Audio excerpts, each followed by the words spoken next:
was the video like 2 weeks before the run up, where Trey was just dropping fucking shares, and he owned like I think like 79,000 some odd dollars worth by the end of the day when he was done buying.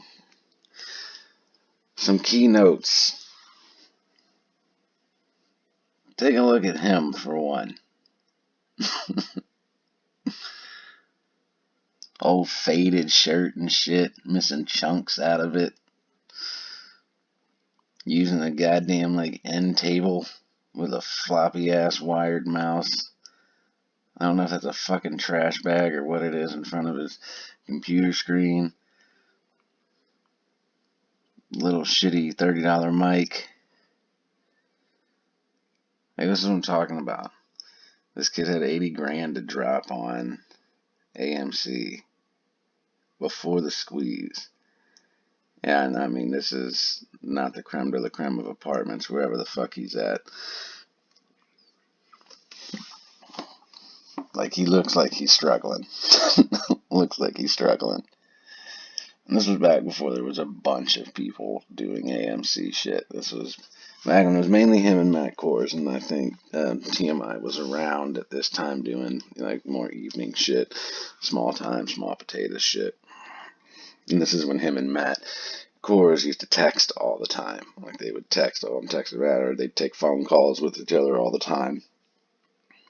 And everyone just kind of thought it was cool. Oh man, they're on board together, blah, blah, blah. But who the fuck knows what they were texting and what they were calling and talking to each other about, because it was muted. But seriously, 80 grand, like, that's what I need to know. Like, for a kid who was living in a car and shit, the fuck did he get 80 grand from? Like, that's just insane. Really? And you can't get, like a nice $200-300 mic? Can't get a new rig set up with a sick little wireless mouse, or, an actual nice, well, you look at it now. If you go look at his shit now and see how he's set up now, and how he has a fresh haircut every week now, fresh clean cut shave, brand new shirts all the time, like, I'm telling you guys, like, it more and more each day seems like this was almost set up, and I'm not saying that it is, but it's just like going back now and reviewing the evidence and shit. It's just like, what? Like, where did this kid get this money from? AMC was not doing that great throughout that time. Had little like jump ups here, there, but it was a rough go during that time frame. And again, if you got 80 grand to drop on this thing, what the fuck's up with this shit then? And not to say no one can't live below their means or anything like that, and like, maybe he's real good at saving money. If he comes from that type of scenario and shit, he might be good at saving money and not needing much to survive. But still, that's a lot of money for a kid to have and to be able to dump into a stock. I don't know. It's just weird. That's what I'm saying. Like, that was one of the first things I noticed with Kors. When I first started suspecting something was just strange with him, it was like the very next day he had like the sound dampening pads and shit behind him that came out of nowhere, and his whole entire setup it started looking more and more like a studio. And I was like, alright, okay, whatever. You're making some money, do some upgrades, okay, alright. But this was just the most confusing thing in the world, like, looking back at it, because I didn't know a whole lot about Trey at this time. And as the weeks went on, he talked more and more about himself and all that bullshit. But yeah, fucking, it's just weird. Very weird. then till now. Very, very weird.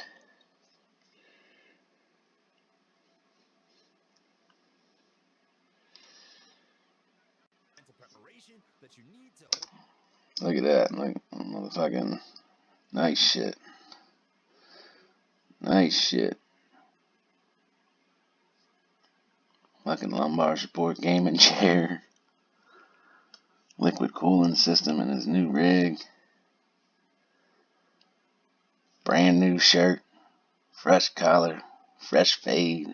All the time. Like, I don't know, man. I don't know.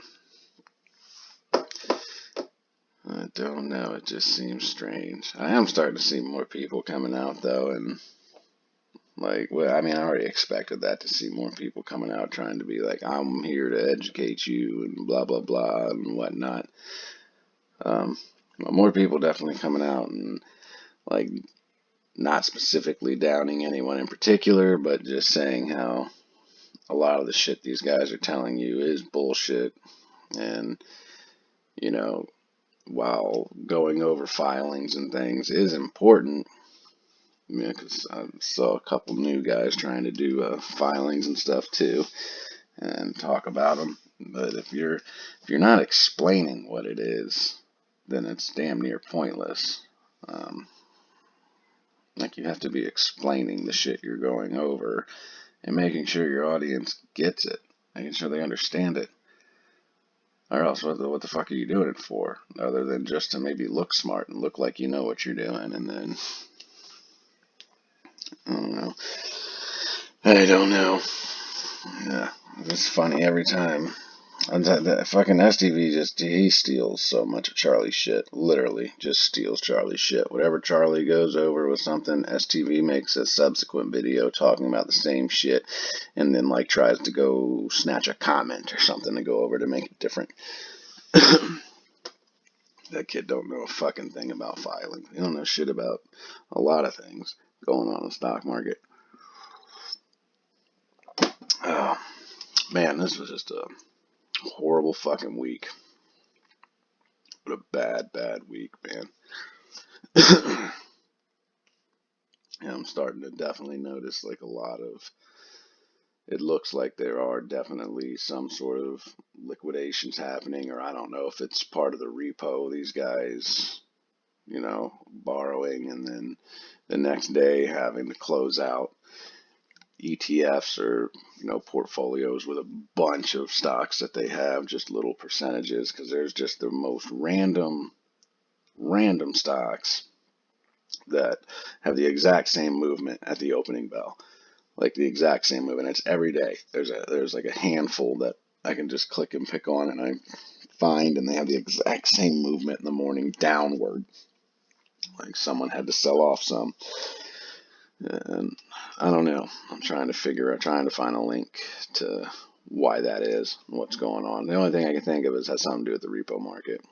All these big institutions and shit having to return what was lent to them with interest, so they've got to, you know, sell off little tiny positions, a bunch of them that have been profitable, because they all have been. The sell-offs that I'm looking at are all little tiny stocks that have gone up gradually, at least. So I don't know, trying to dig into that as far as the AMC shit with Robinhood and the GME. I saw that. You looked at that, Scotty. I don't know. Still says the same shit today.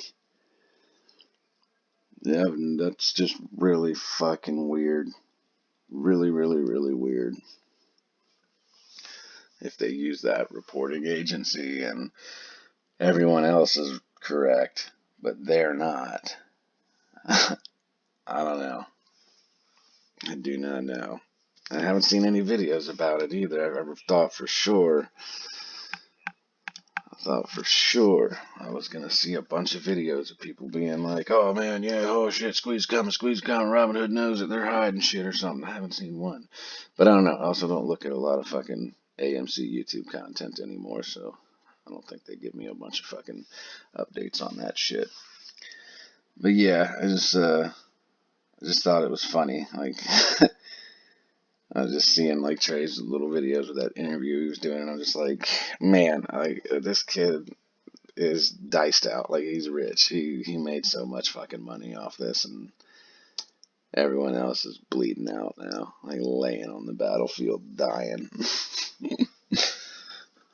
So, again, this is why I encourage people, especially those who want to get pissy and upset and be like, they didn't sell. They didn't sell. Oh, yeah? Well, I guess he got a kick-ass bonus from, whatever he's doing in the Army, which apparently isn't anything significant because he just keeps, I think he's bounced from like 3 different states in just this year. He's gone from like 3 different states. That's fucking strange. That's like really weird. It is. It's very weird. You're usually locked in wherever you're at for, 12 to 18 months for the most part. Um, so I don't know what's up with that shit. But yeah, for those who don't think he sold, yeah, I guess the military pays really well now. Like super well. Especially the Army. That's just crazy. But yeah, you guys are free to make up your own minds about what you want to believe and what you think. See what's going on with AMC today. Like I said, I'm waiting to see what happens towards the end of this month. And then now we have all these new filings that could take quite some time, but I don't know. Literally, the market collapses on the fucking horizon. And if that happens, who the fuck knows what's going to happen? Like, who knows? I think we're about to be in like riot territory very, very soon. So you got millions of people that are about to lose CARES Act benefits in a couple weeks, I think. And they're going to freak out. Like, I already know that's coming. But, that's the government's fault. I don't care what your fucking position is on anything. The government created a scenario that just wrecked the economy and the typical ongoings of American society. They did that. And whether you like it or not, or agree with it or not, there are people, like I was a contractor prior to doing this shit, and I know I have friends that were still contracting that when the pandemic hit, they were like fucked. And then they expanded, I guess, the CARES Act to include them to get unemployment benefits and all that shit. And the economy is just getting back on track, meaning they're just like starting to hire the normal people that they have back into the companies, bringing people back in slowly while people are starting to buy things again and the economy picks up progress. And then that's going to leave a bunch of gig workers that are fucked, a bunch of contractors that are fucked, because they're the last people that get hired. They're the ones that get called when you need an extra hand or for a special project. And I know there's going to be like hell breaking loose because there ain't really no contracting jobs right now. I know that because I've been looking for a couple just to pick up here and there for some extra cash, and no one's hiring contractors right now. And fucking lumber and everything's been so goddamn expensive, people can't afford to hire contractors, like not private contractors.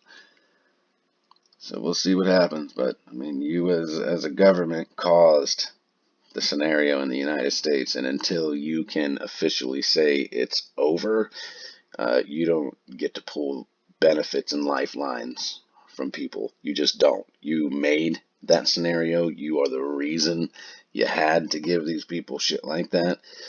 And you don't get to just pull it away until you can say, okay, yeah, great, we made it through, we're done, this is over, awesome.